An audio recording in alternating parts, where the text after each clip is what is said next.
Willow Bend, Kansas, winter of 1884. Sarah Whitcomb stood at the counter of Prescott's General Store for the fourth time that week, snow melting off the hem of her coat onto floorboards someone else would have to mop. 6 children stood behind her in a row, the smallest gripping a fistful of her skirt, the oldest trying not to look like he understood exactly what was happening. Mr. Prescott would not meet her eyes. He wiped the same spot on the counter he had already wiped twice, the rag going in slow circles over wood that didn't need it. "You're a fine woman, Mrs. Whitcomb. Everyone in this town knows it, but I can't pay wages for sweeping a floor I sweep myself most mornings. 7 mouths depend on what you'd earn here, and I've only got the one job, and it doesn't stretch that far. I keep books, Mr. Prescott. I kept my husband's ledgers for 11 years, every column balanced to the penny. I can keep yours easier than I could keep house on nothing." "I know you can, ma'am. I've seen your hand on paper before. That's not the trouble." The trouble, unspoken, sat in the room with them the way it always did, the way it had sat in 3 other stores that same week. A widow with 6 children was a debt nobody wanted to carry on their own books, no matter how steady her pen was with figures. Sarah nodded once, the way she had learned to nod when there was nothing left to say that would change a man's mind already made up before she'd walked through his door. She turned her children toward the door, counting them out of habit. 1, 2, 3, 4, 5, 6. The way she counted them every time they left a place that had just told her no. Her eldest boy, 11 and already carrying more worry than a boy his age should, kept his eyes fixed straight ahead. The bell over the door rang before she reached it. A man stepped in on a gust of cold air, tall enough that he had to duck slightly under the frame, snow still caught in the shoulders of his coat like he'd ridden hard through the last mile. He didn't look at Sarah. He didn't look at the children pressed against her skirts. He walked straight to the counter and set both hands flat on the wood. "Prescott, who in this town keeps the straightest set of books?" Prescott's mouth opened, then closed, then opened again, his eyes flicking once toward Sarah before he could stop them. "Funny you'd ask that just now, Calloway." The stranger followed his glance.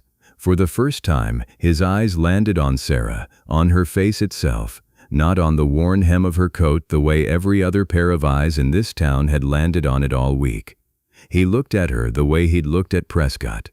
Like a man sizing up whether a thing could do the job he needed done. Her youngest, 4 years old, chose that moment to drop her knitted cap in the slush by the door. The stranger crossed the floor in 2 long steps, bent down, and picked it up before Sarah could reach it herself. He handed it back to the child without a word, without the soft, pitying smile grown men usually gave a fatherless little girl in a store full of witnesses. He simply gave the cap back and straightened up again. Then he looked at Sarah once more and said nothing else for a moment. He simply waited, as if the question he was about to ask wasn't one he intended to get wrong by rushing it. "I need someone I can trust with my accounts," he said finally, his voice carrying no more warmth than it needed to, and no less. "Not someone I feel sorry for, someone who can do the work."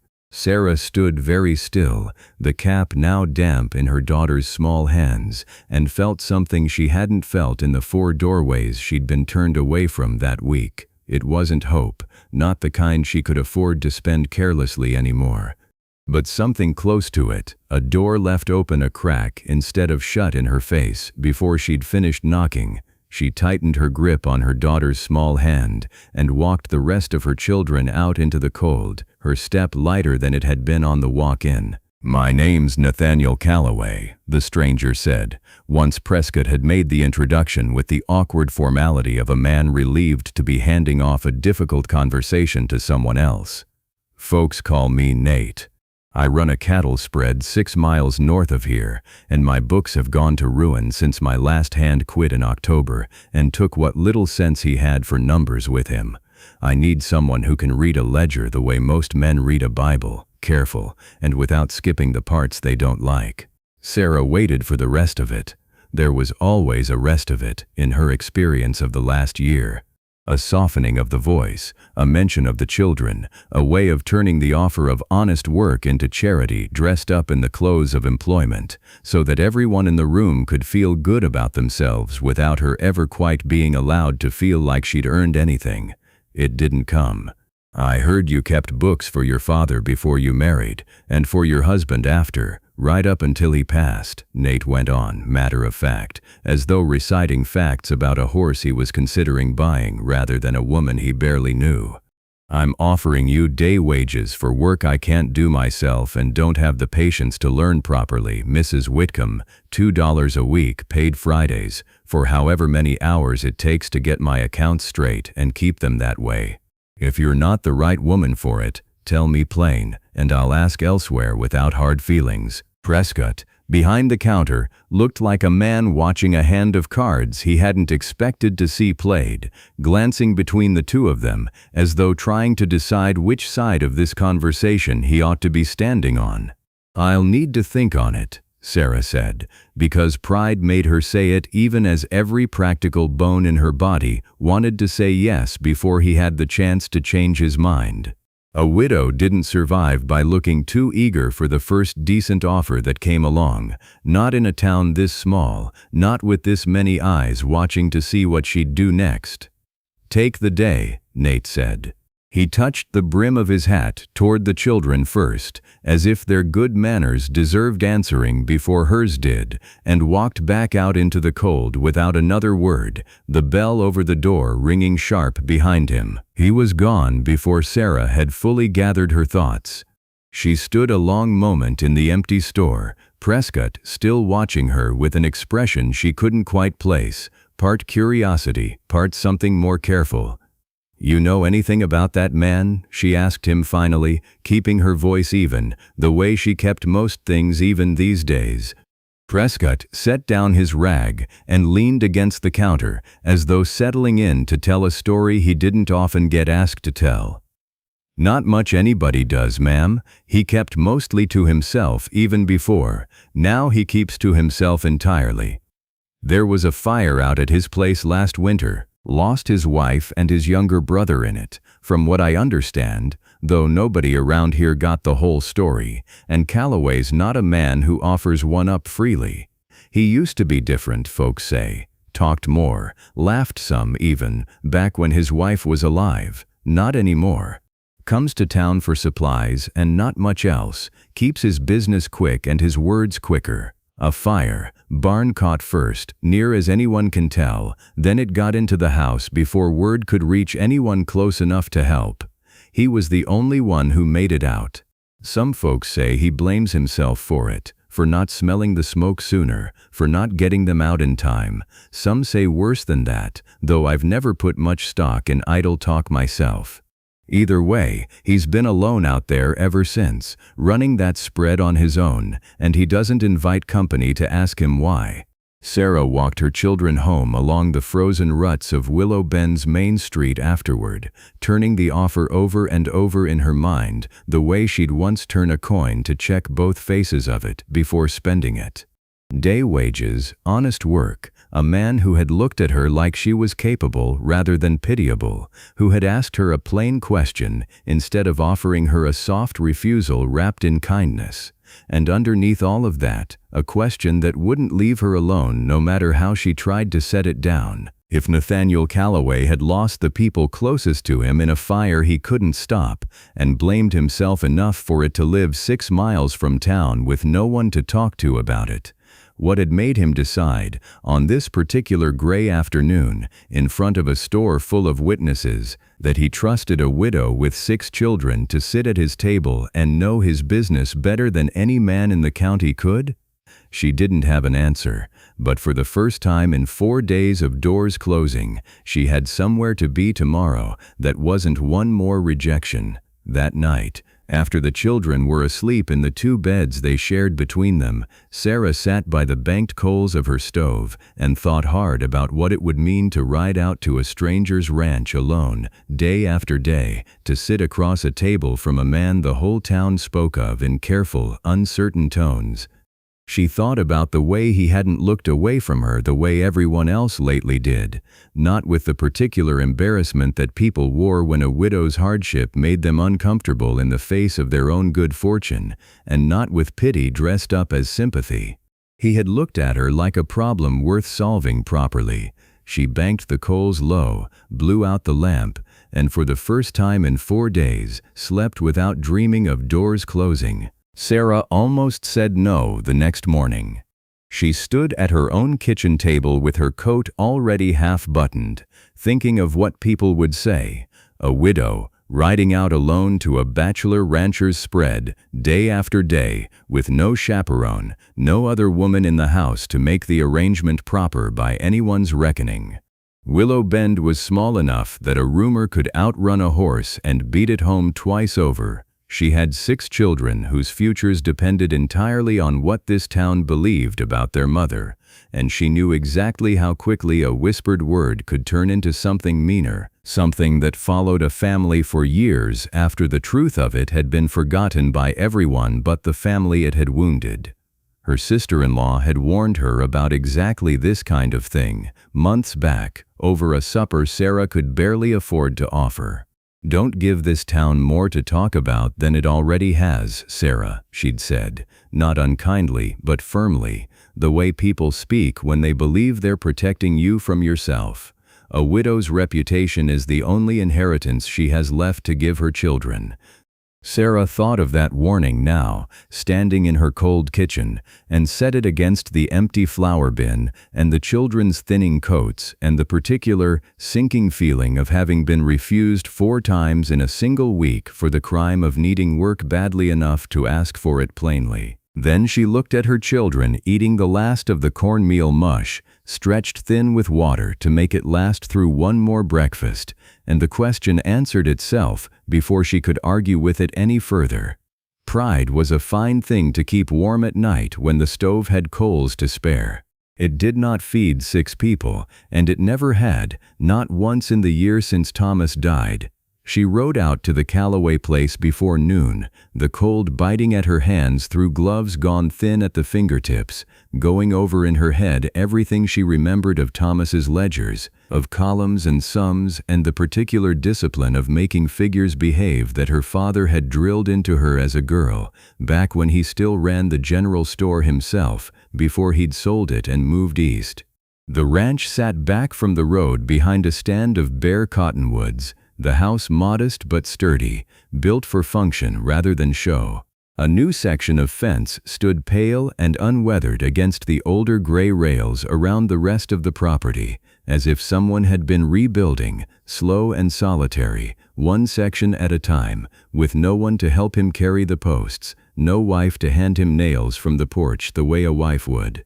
Nate met her at the door and showed her to a small room off the kitchen where a roll-top desk sat buried under an avalanche of paper that looked as though it had been accumulating, untouched, since before the fire that had taken his family. He did not make conversation. He set out the ledgers, showed her where the ink and the steel nib pens were kept in a shallow drawer, told her which cabinet held the old receipts going back 3 years, tangled together with no order Sarah could immediately see, and then left her to it, disappearing out to the corrals without another word, as though the sight of his own disorganized accounts embarrassed him more than he cared to say out loud to a stranger. It suited her, that quiet. She worked through the afternoon in the stillness of the small room, the only sounds the scratch of her pen and the wind working at the eaves, and found in it a steady calm settling over her, the same calm she used to feel balancing Thomas's columns at their own kitchen table, undistracted for once by 6 children needing something at once, everywhere, all day. He came in near dusk to check her progress, standing a careful distance from the desk, hat in hand, and looked over the columns she'd straightened without offering much comment beyond a short, approving nod at how the disorder had already begun to resolve itself into sense before his eyes. "That's good work," he said. Nothing more. No praise dressed up as flattery, no lingering conversation to fill the silence between them. He set a small advance against Friday's wages on the corner of the desk in coin, not paper, Enough to see her through the days between, he said plainly, until the full week's pay came due, and told her plainly what time to expect to start the following morning if the weather held steady through the night. There was a kind of dignity in that exchange that she hadn't been offered in a long while, to be paid plainly, for work plainly done, by a man who kept the distance a decent employer kept, and asked nothing of her beyond her name written neatly in the ledger column marked hired. Riding home in the fading light, she found her mind drifting, unbidden, to a night nearly a year gone. Her husband Thomas, weeks before the accident that took him while mending fence posts in a late snowstorm, sitting at their own kitchen table with a strange weight in his voice she hadn't fully understood at the time, too tired herself that evening to press him on it. "Sarah," he'd said, not looking up from the papers spread in front of him, his pen still for a moment longer than usual. "If anything ever happens to me, don't let anyone go through my books. Not Whitfield, not the bank, not anyone at all. Promise me that." She had laughed it off then, tired and half listening, certain it was only a tired man's worry, after a long, hard season of debts and bad weather and too many bills coming due at once. Thomas had always fretted more than the ledgers strictly required, always seen storms coming a season before they arrived, ever since she'd known him. She had promised him easily, the way a wife promises a husband something she believes, with her whole heart, will never come due, and gone back to mending a shirt by the fire, thinking no more of it that night or for many nights after. She hadn't thought of that conversation in months, not once, in all the grief and scraping and door-knocking of the past year. It surfaced now, riding home in the cold with real coin in her pocket for the first time in weeks, and she pushed it back down just as easily as she had the first time. An old worry from an anxious man, nothing more than the ordinary fears of a husband who loved his family enough to worry too much about things that would never come to pass. She folded the memory away with the coin still warm in her pocket and did not think of it again that night. The knock came 8 days later, in the gray hour just after supper, and Sarah knew before she opened the door that it wasn't a neighbor's knock. Neighbors knocked lighter and called out their names before she'd even reached the latch, the way people do when they trust the door will open for them. Mr. Whitfield stood on her porch in a coat too fine for Willow Bend, dark wool with a velvet collar that looked entirely out of place against the weathered gray boards of her home, a leather ledger tucked under one arm like a man carrying his own authority with him wherever he went, the way some men carry a pistol they never expect to draw but like knowing it's there. He was not unkind in his manner. That was, in its way, worse than if he had been. He had the calm, patient voice of a man who had done this before, many times, to many families, and expected no real trouble from a widow with 6 children and no husband to stand behind her at the door. "Mrs. Whitcomb, I'm sorry to call so late in the evening. There's a matter concerning your late husband's affairs that can't wait on politeness or a more convenient hour." He opened the ledger on her own kitchen table, under her own lamp, and turned it to face her with the careful ceremony of a man presenting evidence he was fully confident wouldn't be questioned. A column of figures ran down the page in a careful, practiced hand, dated across the last 2 years of Thomas's life, totaling a debt so large that for a moment Sarah simply stared at the number without fully understanding it as a number at all, as though her mind refused to let the figure mean what it plainly, terribly meant. $240 Mrs. Whitcomb owed against the deed to this land. Your husband borrowed against the property on 4 separate occasions over those 2 years, once for seed, once for a sick animal, twice more. I won't trouble you with the particulars of tonight. I've been patient a long while out of respect for his memory and for the hardship of your situation. I can't be patient forever, ma'am. My own affairs require some resolution before the season turns. I'll need the debt settled or the land signed over in its place, inside 2 weeks. That's not possible. Sarah's voice came out steadier than she felt, though her hands, folded in front of her, had begun to tremble slightly against her will. Thomas never borrowed a cent from you, Mr. Whitfield. I kept every book he ever touched, every entry, every sum, in his own house at his own table. I would have known if he'd taken on a debt of that size against our land. Wives don't always know everything their husbands carry, ma'am, however diligent they believe themselves to be. Men protect their families from worry until they simply can't anymore, until the worry becomes too heavy to hide from the people they love most. He closed the ledger, gentle as a man closing a Bible after a difficult sermon, and looked at her with an expression that might almost have passed for sympathy on a less careful face. I take no pleasure in delivering this to you, truly I don't. But the law doesn't concern itself with pleasure, and neither does a debt 2 years overdue with interest accruing on it every single month it goes unpaid. He left the way he'd come, unhurried, his boots even, and measured on her porch steps, and Sarah stood in her own kitchen with 6 children's futures suddenly balanced on a number she did not recognize, and a signature she could not, in the uncertain lamplight, swear one way or another was truly her husband's own hand. She did not sleep that night. She sat at the table long after the children were down, running her thumb over the worn edge of Thomas's old strongbox where he'd kept what few valuables they owned, trying to remember every dollar that had ever passed through this house across 2 years of marriage, and finding no place in her memory, however hard she searched it, for 240 of them.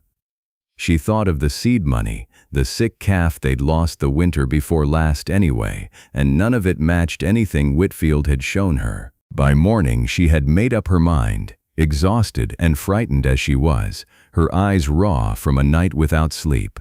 She rode to the Callaway Ranch well before her usual hour, arriving breathless and wind-chapped, and Nate met her in the yard before she'd even dismounted properly, reading something urgent in her face before she'd said a single word to him.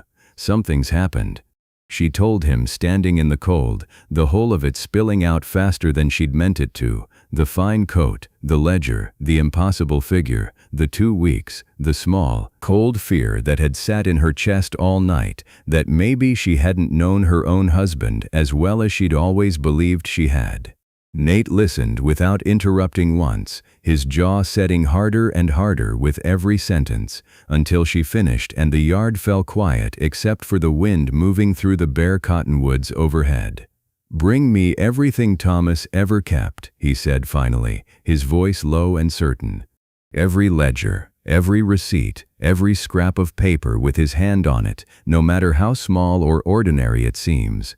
Whitfield's number means nothing until we've held it up against your own books, line by line, and seen for ourselves whether it holds its shape under honest scrutiny." It was something steadier than comfort, a man offering his own eyes and his own time to a problem that had, until that moment, belonged entirely to her, alone, in the dark, with no one to share the weight of it beside her. Sarah nodded, her throat too tight to answer properly, and did not let herself cry until she was halfway back down the frozen road, well out of sight of the house, 6 miles and one debt she couldn't yet disprove standing between her family and the only home her children had ever known. She thought, writing, of the day Nate had first come into Prescott's store and asked his plain question, and wondered whether she'd been foolish to let herself believe, even for a week, that her circumstances might be turning. Whitfield's visit had reminded her how quickly ground could shift beneath a family with no man to stand at the front of it. She resolved, gripping the reins tighter against the cold, that she would not let 2 weeks pass without an answer, one way or the other, even if the answer she found broke something in her she wasn't ready to have broken. Whitfield, for his part, rode back to his own office in the county seat that evening, well satisfied with how the visit had gone. He had delivered such news before, to other widows, other struggling families along that same stretch of the territory, and he had learned that patience and a fine coat did more work than threats ever could. A frightened woman with 6 children to feed rarely had the resources to fight a signature in a ledger, however forged. This particular widow, unlikely as it seemed to him, had both the time and the stubbornness to look closely at what he'd written. She thought too of the strong box itself, of how small and ordinary it looked sitting on the shelf where it had sat for years, and how strange it was that something capable of holding an entire family's fate could be so unremarkable to look at. She resolved to open every drawer in the house that week, every trunk, every place Thomas had ever kept a paper, in case the strong box held more of an answer than she'd yet given it credit for. But that resolve carried her only so far against the cold, practical arithmetic of 2 weeks. 2 weeks was not enough time to travel to the county seat and back twice over, not enough to hire a lawyer even if she'd had the money to pay one. She banked the fire low and went to check on the children one more time before trying, uselessly, to sleep. They worked by lamplight most nights that followed, Thomas's old ledgers spread across Nate's kitchen table alongside the copy Whitfield had left behind, the two of them tracing columns of figures back through years neither of them had lived through together, hunting for a truth that seemed to keep slipping just out of reach every time she thought she'd nearly caught it. It was slow work, slower than Sarah had expected when she'd first set her mind to it. Thomas had kept careful books, careful enough that his handwriting, once she found the rhythm of it again, felt almost like hearing his voice read aloud across the table on a quiet evening. Cattle sold in the spring, feed bought before winter set in hard, a doctor's bill from the season their third child had taken the fever badly enough to frighten them both half to death, a new plow blade purchased the spring before he died in the fence accident. Every entry accounted for, every sum balanced to the penny, in a steady hand she would have known anywhere, in any book, in any year of her life. And then, threaded through the honest entries like a false note buried in a familiar hymn, 4 loans to Whitfield that didn't sit right no matter how many times she read them over by the lamp. The ink sat a shade darker than the entries surrounding it, as though it had come from a different bottle entirely, a different season altogether. The numerals leaned a fraction differently across all 4 entries. Thomas's 7s always crossed themselves, a habit picked up from his own father years before Sarah had ever met him, and these didn't cross at all. Small things. Details a stranger's eye might pass right over without a second glance. Not proof, not yet, not enough to satisfy a judge or a land council sitting behind a bench somewhere in the county seat. Enough only to make her uneasy in a way she couldn't quite name out loud, even to Nate. "It's not enough yet," Nate said one night, close to midnight, rubbing a hand across tired eyes that had been squinting at cramped figures by lamplight for hours longer than either of them had intended when they'd sat down after supper. A feeling in your gut about a stranger's handwriting won't hold up against a signed ledger in front of a judge who's never met either of you and has no reason to doubt a respectable man in a fine coat. We need something harder than a feeling, something a man like Whitfield can't argue his way around with that same patient voice. "I know." Sarah closed the book gently, the way she'd once closed it for Thomas when he'd fallen asleep working too late at their own kitchen table, years ago, before any of this had touched their lives. "But it's something, Nate. It's more than I had a week ago, when all I had was a number I didn't recognize and a fine coat standing uninvited on my porch." There was a kind of comfort in the work itself, sitting across a table from a man who didn't fill silence just for the sake of filling it, who trusted her eyes as much as his own to catch what mattered in a column of figures neither of them had written. She found herself less afraid at his table, working late into the cold nights, than she had been anywhere else in months, not because the danger to her land and her children's future had lessened in the slightest, but because she was no longer facing it alone in a cold kitchen with nothing but her own doubt and Whitfield's patient, terrible calm for company. The talk started the way talk always starts in a small town, quietly, at first, in the aisles of Prescott's store, between women who meant no particular harm by it, and men who repeated it without thinking too hard about where it had first come from, or who it might wound. "Widow Whitcomb's out at the Calloway place most nights now," someone said, over a barrel of flour. "Alone with him till all hours," someone else answered, in the particular tone reserved for things that weren't quite accusations yet, but were being kept warm, carefully, for the day they might be needed as one against her. It reached Nate before it reached Sarah, the way things do when a man has lived in a place his whole life and knows exactly which ears carry news the fastest and furthest through a town this size. He rode into town the very next afternoon, found a knot of men trading the story outside the feed store with the easy carelessness of men discussing weather over a fence, and did not raise his voice because he never did, not even now, not even angry. "Mrs. Whitcomb keeps my books because I asked her to, and because she's better at the work than any man in this county, myself included," he said, plain enough that no one in earshot could pretend afterward they hadn't heard it clearly and completely, word for word. "If any of you have business with how I run my household or hire my labor, you can bring it to me directly, to my face, instead of trading it behind each other's backs like it's something shameful that can't stand daylight." Nobody answered him. Nobody needed to, and nobody wanted to meet his eyes just then, out there in the cold with their breath fogging between them. He touched his hat and rode on, without waiting for a response he already knew wouldn't come, and by the time Sarah heard what he'd said, secondhand, from a woman at the store who told it half in admiration and half in scandal, unsure which reaction was the appropriate one to wear on her face, something in her chest loosened that she hadn't fully known was still held tight.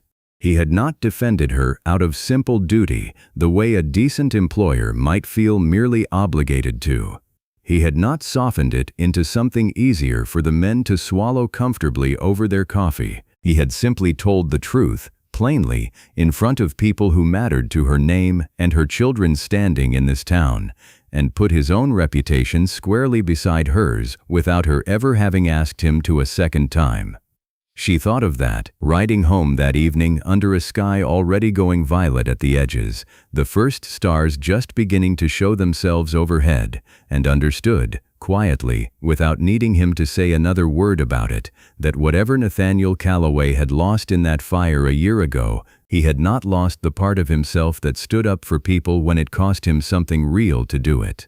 For the first time since Thomas died, she let herself believe, cautiously, carefully, that someone had chosen, without being asked twice, to stand in her corner.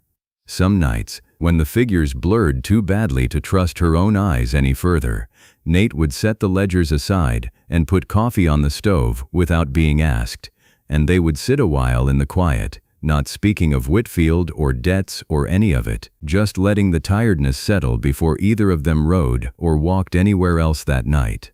It was in one of those quiet stretches that Sarah found herself telling him, unprompted, about the winter Thomas had first taught her to keep books at all, how patient he'd been with her at 19, new to marriage and new to sums, and how proud he'd been the day she caught an error in his own hand before he did. Nate listened the way he always listened, without interrupting, and when she finished he said only that Thomas had been a fortunate man, and left it at that, though something in the way he said it made her look up from the ledger a moment longer than she needed to. She began, too, to notice small things about the house itself in those quiet hours. A chipped cup he kept anyway, rather than replace. A child's drawing tacked crooked to the wall of the room where they worked, clearly left over from a life the fire hadn't entirely erased.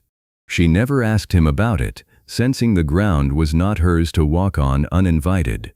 She only left the crooked drawing exactly where it hung and reached for the next ledger. The smell reached Sarah before the sound did.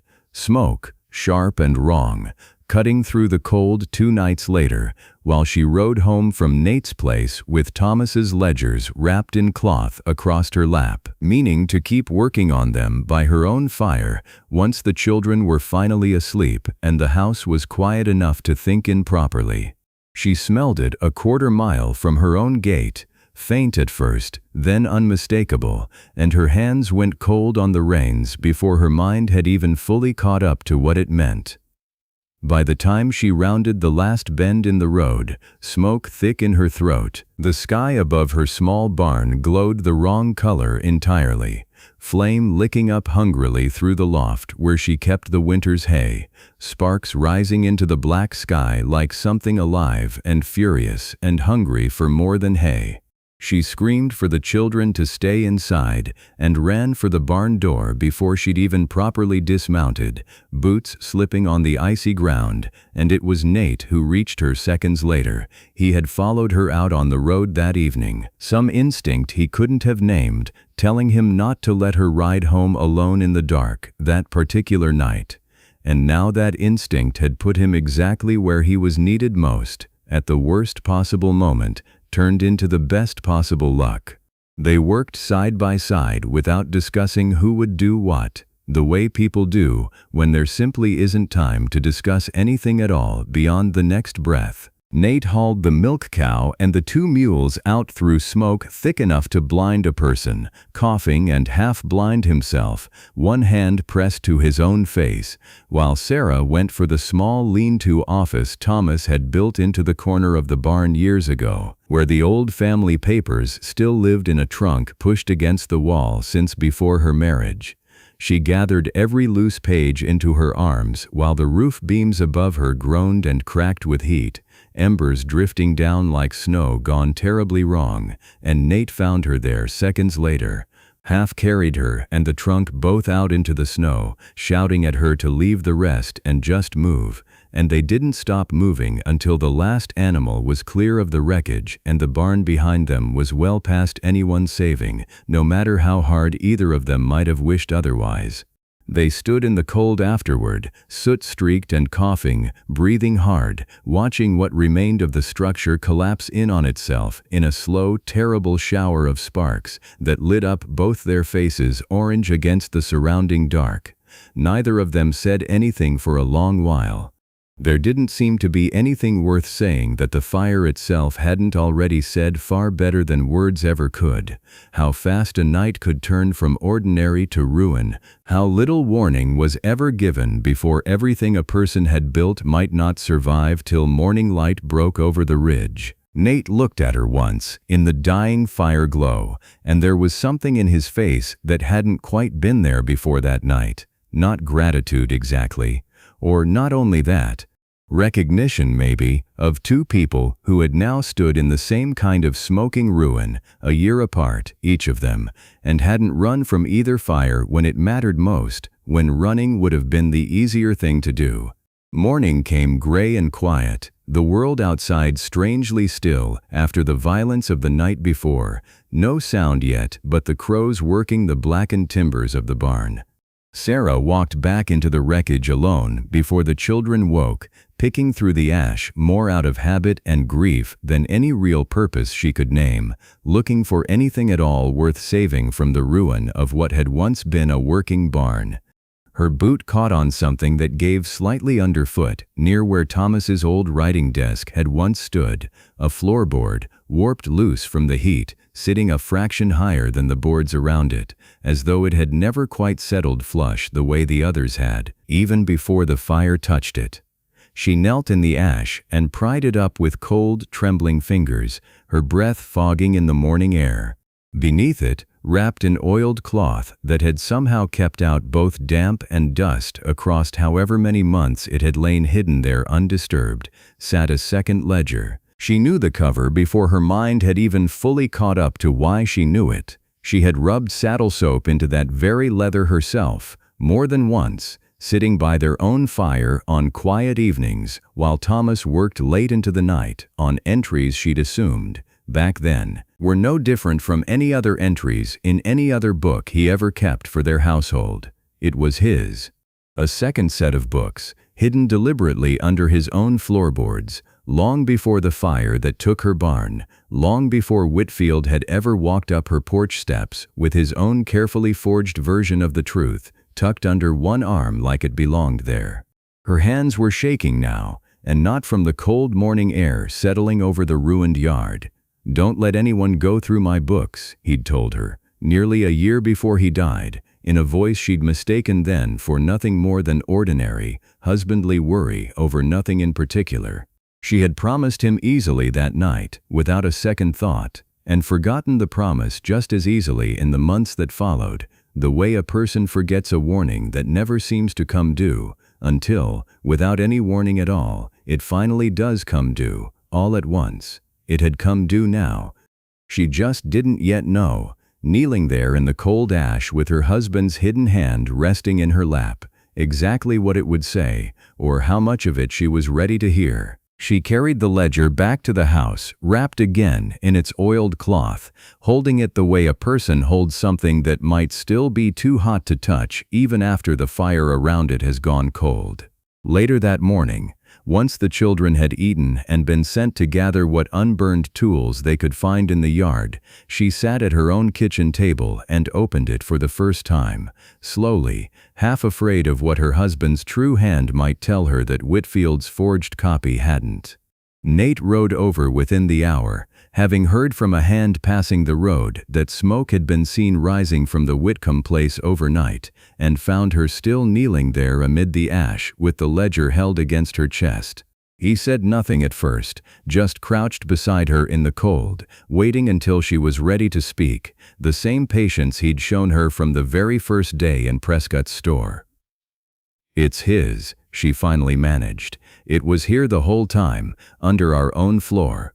Nate took the ledger gently from her hands and turned a few pages himself, careful not to tear the fragile paper, and even in his silence, Sarah could see the same recognition dawning in him that had already dawned in her, that whatever Thomas had been protecting when he asked her not to let anyone go through his books, he had been protecting it here, in this exact spot, for reasons neither of them yet fully understood. Word of the fire reached town before Sarah did, the way it always does in a place small enough that smoke on the horizon draws its own crowd of speculation before the ashes have even properly cooled beneath a person's boots. By the time she rode in 2 days later for supplies she couldn't afford to keep putting off any longer, the story had already grown legs she scarcely recognized as belonging to the night she'd actually lived through herself. It wasn't the fire people wanted to talk about, not really, not once they'd asked their obligatory questions about the livestock and the loss. It was the fact that Nathaniel Calloway had been at her place well past midnight, that the two of them had stood together in her yard till dawn, while her children slept, no chaperone between them. This made twice now, the barn fire, and before it, all those long evenings at his kitchen table over ledgers. The widow Whitcomb and the rancher had been alone together, repeatedly, with no one respectable watching to vouch for either of them in the eyes of the town. Whitfield made sure the story didn't stay small or die out on its own the way most gossip eventually did with time. He mentioned it here, mentioned it there, always in that same patient, regretful voice. The voice of a man who hated to say such things but felt as a concerned member of the community with the town's moral welfare close to his heart that someone really ought to speak up. He never once accused her outright of anything improper, not in so many words. He didn't need to. He only had to wonder aloud, gently, in the right ears at the right moment over a counter or a fence, and let the town's own imagination do the rest of the cruel work for him. The 2 weeks he'd given her at her kitchen table were still ticking away somewhere in the back of her mind. Though Whitfield himself made no further move on it, he seemed content, for now, to let the town do quieter work than any court summons could, patient enough to wait out a deadline he was in no hurry to enforce so long as her name kept losing ground on its own. Sarah felt it the moment she walked into Prescott's store, before she'd even set her basket down properly on the counter. Mrs. Aldrich, who had brought over a pie the week Thomas died and asked after the children faithfully every single Sunday since, found something suddenly urgent to examine on a shelf clear across the room, her back turned a fraction too quickly. 2 women by the flour barrels lowered their voices without lowering them nearly enough to keep the words from carrying clean across the store to where Sarah stood. Even Prescott, who had never once looked at her with anything but plain, uncomplicated kindness in all the years she'd known him, kept his eyes fixed on his own ledger a beat too long before he could finally bring himself to meet hers across the counter. Her oldest boy, standing beside her with a sack of flour already balanced against his hip the way he'd taken to carrying things since his father died, heard enough of it to go quiet and stiff in a way that broke something in her chest, far worse than any of the whispers themselves ever could manage alone. He was 11 years old. He shouldn't have had to learn, at 11, exactly what his own mother's name sounded like in other people's careful, lowered mouths when they assumed she couldn't hear them from across a store. She got through the purchase somehow, paid what little she owed with hands that didn't quite shake, and walked her children home in a silence none of them broke the entire way, because there was nothing she could say that would undo what they'd all just watched happen to her, together, in front of the whole store and everyone in it. That night, after they were finally asleep, she sat by her own cold hearth, the barn still a blackened, smoking ruin outside her window, and pressed both palms flat against the cold table, something in her finally buckling that 4 rejections and a forged ledger together hadn't quite managed to break. What was the use, she thought, staring into the dead coals until her eyes burned, of finding the truth buried in Thomas's hidden book, of eventually proving every figure Whitfield had invented out of nothing but ink and nerve, if the town had already decided who she was the moment a man showed her a kindness she'd never even asked for in the first place. She could clear her husband's good name and lose her own in the very same breath, the very same season. She could win back the land and still be the one woman in Willow Bend nobody would sit beside in church, the one families steered their daughters carefully away from at socials, the cautionary tale mothers used quietly on their sons for years after the details had blurred. For the first time since the day Nate walked into Prescott's store and asked a question no one else in this whole town had ever thought to ask her plainly, Sarah let herself wonder, seriously and painfully, if it wouldn't simply be easier to stop. Stop the ledgers, stop the long rides out to his ranch, stop giving this town anything more to whisper about behind careful cupped hands.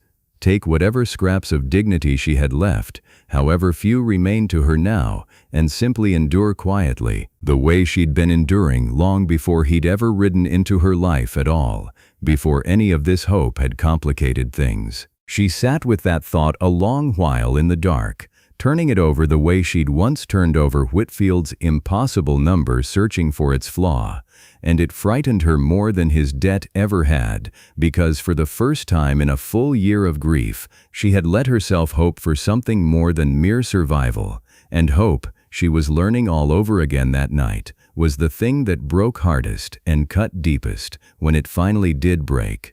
She thought, too, of her children, of the 6 faces that depended on her not just for supper but for some sense of a name they could carry through this town without shame, and understood that whatever she decided in the dark that night would shape how Willow Bend spoke of the Whitcomb name for years after she herself was gone from it.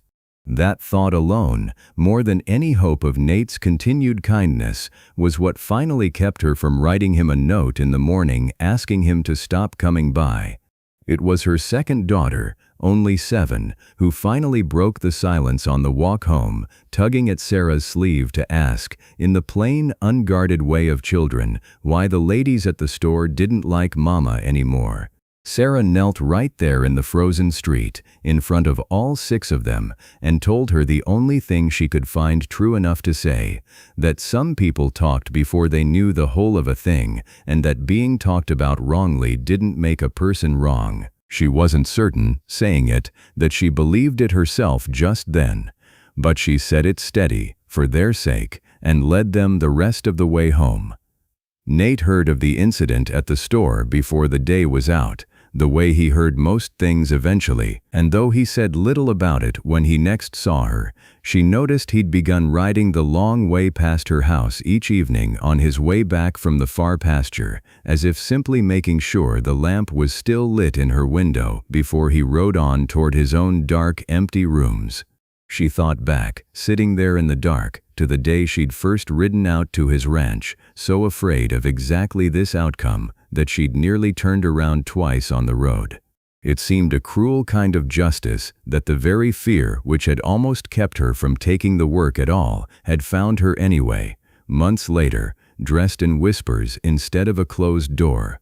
She wondered whether there was any path a woman in her position could walk that this town wouldn't eventually find some way to fault her for, and found, turning the question over in the dying firelight, that she did not have an answer that satisfied her either way. Mrs. Aldrich, who had brought over that pie the week Thomas died, crossed to the other side of the street the next morning rather than pass close by. Nate rode into town the following afternoon, and this time he didn't stop at the feed store to speak his mind to a crowd of men who already half believed him from the last time. He rode straight to Sarah's door, in broad daylight, past two women on the porch of the millinery who stopped talking the moment they saw him coming and didn't start again until well after he'd already knocked. Sarah opened the door, already bracing herself for one more thing to carry on top of everything else. "I heard what happened at Prescott's yesterday," he said, not stepping inside, hat held in both hands. "I won't pretend I don't know what people in this town are saying about the two of us, or where it's coming from. I came to tell you plainly, in front of anyone who cares to hear it from across the street, that you've done nothing in my house, or I in yours, that any decent, fair-minded person could rightly fault either of us for. If folks in Willow Bend want someone to blame for talk that isn't true, they can blame me. I started the habit of speaking my mind about it once already. I'll do it again, as many times as it takes, for as long as it takes." He said it loud enough to carry clean across to the porch of the millinery, where the two women had gone very still and very interested in their own hands. He wasn't shouting. He simply wasn't lowering his voice for anybody's comfort anymore, and there was a kind of quiet defiance in that which Sarah hadn't expected to see in a man who usually kept his words as sparing as his feelings. Sarah had to look away for a moment, her throat tight. Not from the words themselves, plain and steady as they were, but from the simple fact of him standing there in the open, in daylight, spending whatever was left of his own good name on her behalf, without her ever having asked him to a second time. That evening, once the children were finally down for the night, he came back, quietly this time, through the kitchen door rather than the front, no audience left but the two of them, and the lamp between them on the worn table. Between them sat Thomas's hidden ledger, and beside it, the copy Whitfield had left the night he'd first come to her door with his fine coat and his patient voice. They went through it page by page, the way they'd already gone through 100 pages together over the past 2 weeks, except this time there was nothing left to merely guess at. Thomas's true accounts ran clean and honest from the very first entry to the last. Every sale recorded, every debt accounted for, every dollar spent on his family laid out plainly in the same steady hand, matching Whitfield's copy line for line, sum for sum, month after month after month, right up until the end, until the 4 entries near the back, the loans. Sarah laid the true ledger and Whitfield's copy side by side under the lamp and looked at them the way she hadn't quite let herself look at anything in 2 weeks, carefully, patiently, without fear clouding what her own trained eyes could plainly finally see.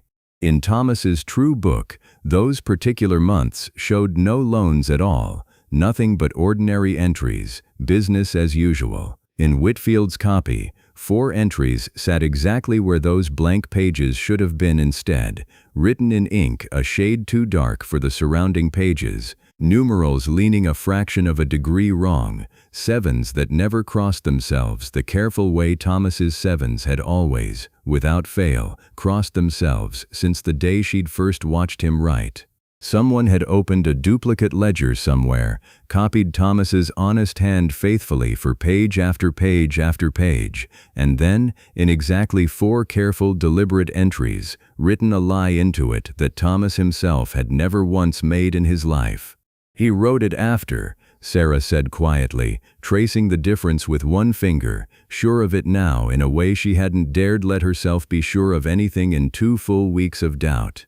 After Thomas died, he copied everything real first, patiently, and then he simply added what wasn't.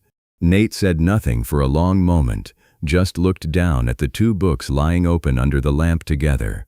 Evidence enough now that no court in the territory could argue with a straight face against it. "You didn't need anyone to tell you that," he said finally, quiet respect in his voice. "You found it yourself, with your own 2 eyes." Sarah sat back slowly in her chair and closed the true ledger gently, the way she'd once closed it for Thomas. The truth had been sitting under a floorboard the entire time, patient as anything, waiting only for someone stubborn enough to go looking for it properly. Nate carried both ledgers to the land council's lawyer himself, quietly.